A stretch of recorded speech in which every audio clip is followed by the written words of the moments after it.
All right, Shalom. This is your brother Nahalia from the GMS Orlando camp. I want to start off by giving all praise, honor, and glory to Yahweh, Ba'ashem, Yahweh Shai, Ba'ashem, Kodash. Double honors to the apostles and the elders of Great Millstone, who are the elders of Yasha Allah. And a sincere salutation to all you Akim, who are preaching this word and believing this word, and to the Akwath, who are believing this word in all truth and in sincerity. All right, and this is a lesson through the Spirit on Zechariah chapter 5 and verse 5 through 11. All right, and for those who don't know, Yahweh is the name of the one they ignorantly call God. Yahweh Shai is the name of the one they ignorantly call Jesus. Bahashim is in the name. Akyam is brothers, and Akwath is sisters. All right, without further ado, Lord willing, this be edifying. So this is Zechariah chapter 5 and verse 5. And it reads, Then the angel that talked with me went forth and said unto me, Lift up now thine eyes and see, what is this that goeth forth? And I said, What is it? And he said, This is an ephah that goeth forth. He said, Moreover, this is their resemblance through all the earth. All right, we're going to continue. And it says, And behold, there was lifted up a talent of lead, and this is a woman that sitteth in the midst of the ephah. All right, so let's stop here. Okay, so we're going to first deal with ephah. All right, so we're going to go to ephah.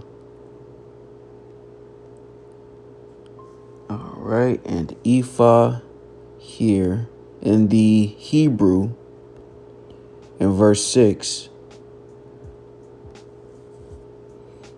is ephah or Iyafa or Iyapa. And it says a dry measure of quantity equal to 3 seas, 10 omers, the same as the liquid measure bath, about 9 imperial gallons. Rabbinical writings give sizes of 1/2 this amount, the receptacle for measuring or holding that amount. So we're going to deal with definition B, because basically what the ephah is in reference to is a measure. It's a measurement, right? It's a way to measure something.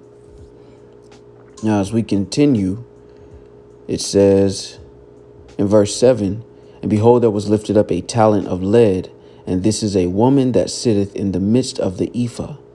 All right, now let's deal with lead. All right, this is Isaiah chapter 1, and I'm going to jump down to verse 21. All right, and it reads, How was the faithful city become an harlot? It was full of judgment, righteousness lodged in it, but now murderers. Thy silver is become dross, thy wine mixed with water. Thy princes are rebellious and companions of thieves. Everyone loveth gifts and followeth after rewards.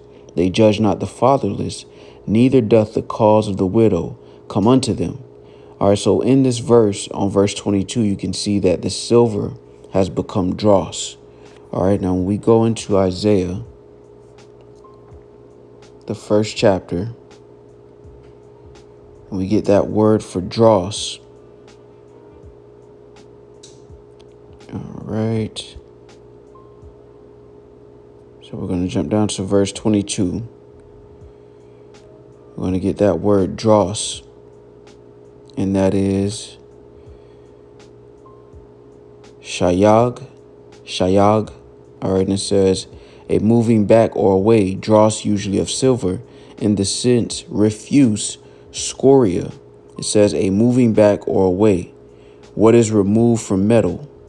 All right, so it shows a degrading of a silver, the silver being degraded. All right, and that's basically the Lord calling the faithful city degraded. All right, you can also link that with Jeremiah, the 2nd chapter, of the noble vine becoming degenerate. All right, so when you think about lead, it's a degenerate metal compared to silver and gold. All right, so let's go. This is Ezekiel chapter 22 and verse 18, and it reads, Son of man, the house of Israel is to me become dross. All they are brass and tin and iron and lead in the midst of the furnace.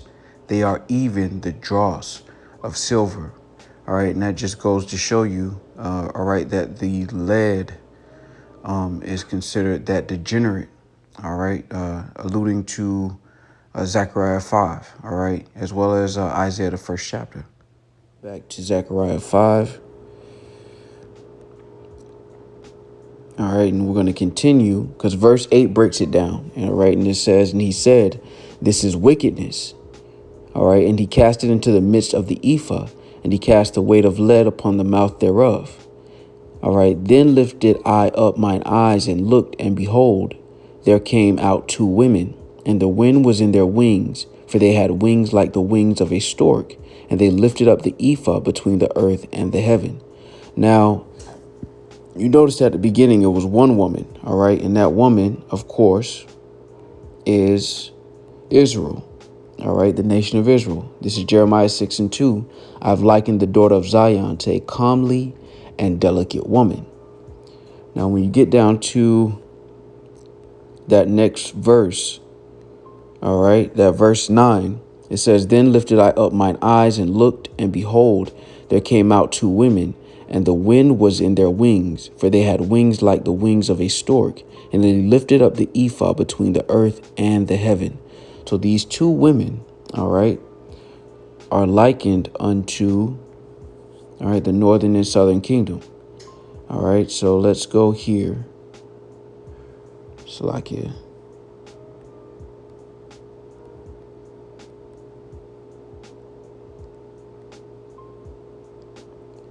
All right, so this is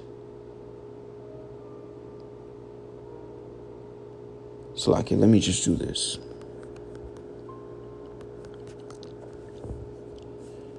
All right, so this is Jeremiah chapter 3 and verse 8. All right, and the reason I saw when for all the causes whereby backsliding Israel committed adultery, I had put her away and given her a bill of divorce. Yet her treacherous sister Judah feared not, but went and played the harlot also. All right, so these two women, all right, is the northern kingdom and the southern kingdom of Israel. All right, so when we go back to Zechariah 5:9, again it reads, then lifted I up mine eyes and looked, and behold, there came out two women, and the wind was in their wings, for they had wings like the wings of a stork, and they lifted up the ephah between the earth and the heaven. Then said I to the angel that talked with me, whither do these bear the ephah? Now keep in mind, verse 8 says that it's wickedness. All right, the ephah is wickedness. So it's basically the wickedness of the nation of Israel. All right, northern and southern kingdom.